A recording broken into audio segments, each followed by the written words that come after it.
Hello and welcome to EdSpace, where we discuss some of the week's headlines with our editor Sukumar Ranganathan. Welcome to the show, Sukumar. The first and most important headline, the diesel price hike. What do you think of it? Because, the debate seems to be ranging between how it was inevitable for the government to do, a step for the government to take, and how it's going to, affect the Aam Aadmi, which is the Congress party's core vote bank. What is your take? See, I think whenever you look at a decision which is as significant as this, you'll have to look at it from three filters. Since we are a business paper, let's first look at it from the economic filter. I think from this perspective, it was something that had to be done. Right? The fuel subsidy wasn't something that could go on. It was something that needed addressing. It had resulted in a dieselification of the country, so to say. Right? Most people were buying diesel cars. I'm told that 85% of the cars that are sold in the country today are diesel cars. A huge change. Even luxury cars, companies like Mercedes-Benz, 90% of their portfolio is now, of sales is now accounted for by diesel cars. So clearly that needed to be addressed in some way.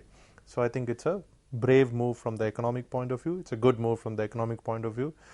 And while it shouldn't matter, I need to say this, it's just the kind of move that will find favor with external credit rating agencies. They'd love this. Then you have to look at it from the political perspective. Obviously, it's a very unpopular move from the political perspective because it's akin to political suicide, not just the diesel price, but also the thing that they've announced on LPG, which is that a household would get 6 subsidized cylinders a year. Unfortunately, 6 is not going to do because the Indian style of cooking just requires that everything stays on the stove for a long period of time, right? So I just don't think 6 is going to suffice. People are going to complain. Very, very politically sensitive move. So not so great from the political point of view. The third perspective is the timing. When do you do it? Now, today is a day when wholesale inflation data, it's a Friday with its the 14th of the month, headline inflation is announced, and it actually shows that inflation has gone up. Now, clearly this is data that's available with the government through the week, right? The finance ministry, for instance, knows on Monday, and it stays with the government for the week, and then it's released on Friday. I just think it's horrible timing, isn't it? You announce the diesel price hike, and then the next day you release inflation data, which you already knew, and that data shows that inflation went up, strengthened a little bit. Just not such great timing. But if I were to look at it in balance, even if you take these three perspectives into account and look at it in balance, I think it had to be done. So I am a strong supporter of what they've done. Is it also, when you look at it from the perspective of reforms, on a larger, in a larger picture, the government has been accused of policy paralysis, how it cannot introduce any large-scale reforms, etc. If you tie it in with that, how do you look at this bold decision of the government in a way? I think we'll have to see how they follow it up, right? Will they blink? Because previously we all know they've blinked lots. So I don't know how much they're going to blink this time. Especially when you have a 5 rupee hike. That's right. Yeah. Because if you have a 5 rupee hike, you can do all sorts of things with it, right? I can think of 10 different things that you can do with it in terms of how much you will retain and how much you will give up. So we'll have to see whether they blink. But let's assume they don't blink. And let's also assume that they do all the things that they've been hinting they would do. And I believe that they are quite serious this time about all these things that they've announced. Let's look at this in the background of the fact that things that were worrying investors, foreign investors, GAR for instance, and tax on ITCZs and other things which had been announced in the 2010 budget are more or less dead, right? That thing has been laid to rest. So that's been done. Then you add, with the increase in diesel price and the juggling in petrol excise, right? Excise duty goes down, selling price remains the same.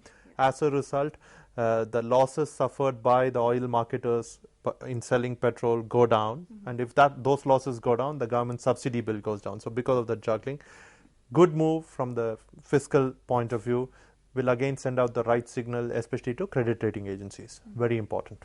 Now let's assume they follow this up with what they've said in terms of foreign direct investment in airlines, which we hear is imminent, foreign direct investment in retail, which we've been hearing is imminent for the last 18 months. I don't know when they'll do it, but I'm told that there is some momentum building up in that particular area. And let's assume they follow it up even further and implement these hard measures that both the finance minister Chidambaram and his Secretary Arvind Mayaram have both hinted at, which is hard measures, and I read hard measures as a tax measure, could possibly be the reintroduction of a surcharge, a corporate surcharge, a personal income tax surcharge at the highest level. Let's assume they do that. I think you've got some amount of activity there, right? And much of it is reform activity.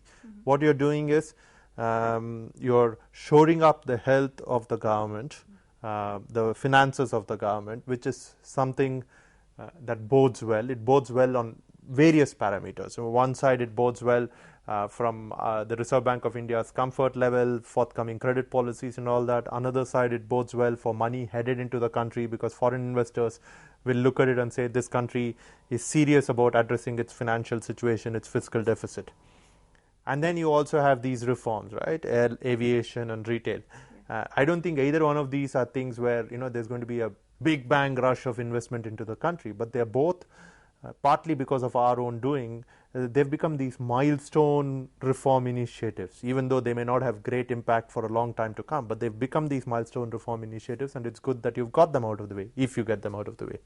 So I think you have a little wave of reforms that are happening, and I think that bodes well if it happens. All this is assuming they don't blink. It could well be possible that they blink and they roll back diesel and then don't do any of the other things. You touched upon this, but the image of the government, the Indian government abroad. You said credit rating agencies, they'll give us a better or a more favorable rating. The image of the government abroad, which was like policy paralysis, can't do anything, hemmed in by coalition, that goes, right, if the government doesn't blink, as you mentioned.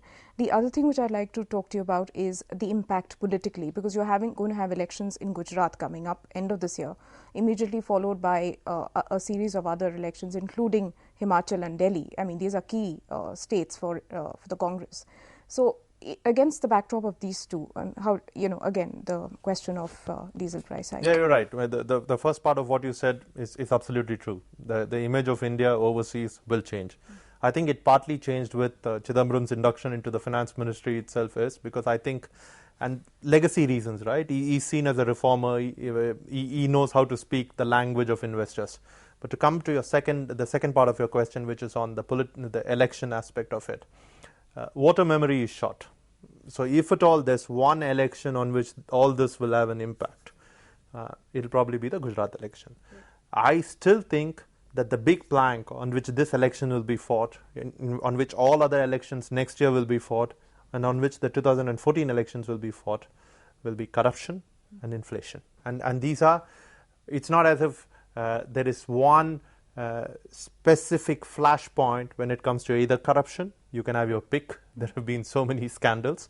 And it is not as if there is one specific time when inflation spiked, because we've been living in an inflationary regime for quite some time now. So if I were the opposition, I would be quite happy, because both are very strong issues. Both are very emotive issues. One of them is something that pinches the wallets of people and voters, and anyone else will obviously react very well to that. I think those are the two issues that are going to matter. Will one particular price increase, one particular move matter so much? Maybe for the first election, Gujarat. And Gujarat anyway, I hate to say this, but it's a lost cause, right? Because I think Narendra Modi has done a good job in Gujarat. I think if you look at development parameters, although, every now and then you find these surprising numbers that some study or the other, and I don't know how legitimate these studies are, but someone or the other throws up some numbers that shows Gujarat isn't doing so well. But the evidence on ground is hard to ignore. Yes. Right? So I think it's a state that has made significant strides on various development parameters. He's done a good job.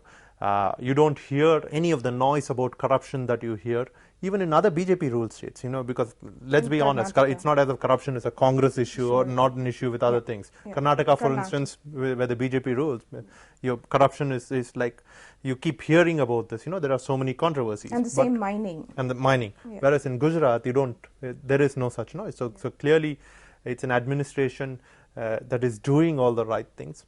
Fairly difficult, I would think, to make a change there. I think it's quite possible that you'll see the kind of run that the Congress's Sheila Dikshit saw in Delhi, right? Extended period of time.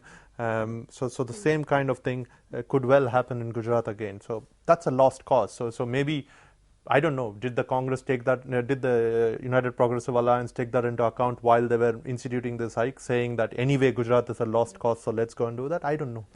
But left to be seen. It has to be seen, yeah.